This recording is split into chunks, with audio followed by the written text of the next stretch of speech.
لبيك. مہینوں ہو گئے میں حیران ہوں کہ زمزم کا کنواں زمین نگل گئی یا آسمان. زمزم کے پانی کے بغیر یہاں رہنا مشکل ہوگا. مکہ والوں کا ایسا کون سا گناہ تھا جس کی وجہ سے اللہ سبحانہ و تعالیٰ نے زمزم کے پانی کو مکہ سے غائب کر دیا؟ زمزم کے پانی کا پیسہ دینا ہوگا، یہ بات منظور نہیں. یہ اللہ کا پانی ہے، جرہم کی ملکیت نہیں، یاد رہے.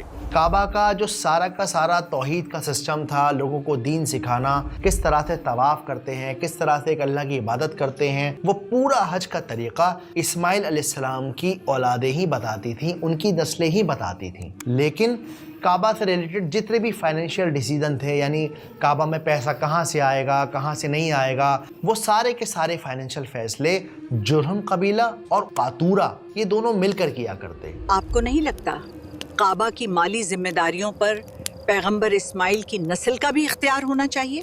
دیکھو شازیہ، سب کی مرضی یہی ہے کہ وہ اللہ والے لوگ ہیں، ان پر بوجھ ڈالنا ٹھیک نہیں.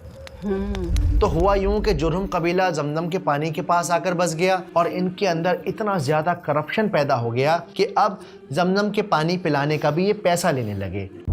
اب سے سب مسافروں کو جرہم اور قاتورہ قبیلے کو محصول دینا ہوگا. یہ بات کچھ صحیح نہیں لگتی. کوئی بات نہیں فرمان، محصول دینا ہماری مجبوری ہے. تو دو قبیلوں نے یہ فیصلہ کیا کہ وہ مل کر ان جرہم قبیلے والوں کا مقابلہ کریں گے.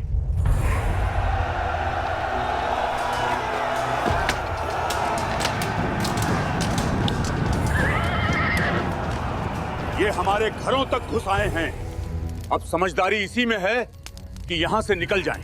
مگر اس سے پہلے ایک کام کرنا ہوگا جس سے یہ خود یہاں سے بھاگ جائیں گے. وہ رات شاید کالی سیاہ تھی جس رات ان لوگوں نے اندھیرے میں اپنا سارا مال، سونا چاندی زمزم کے کنویں میں ڈال دی اور کنویں کو اس طرح سے پاٹ دیا کہ جیسے اس کا نام و نشان وہاں سے غائب ہو گیا.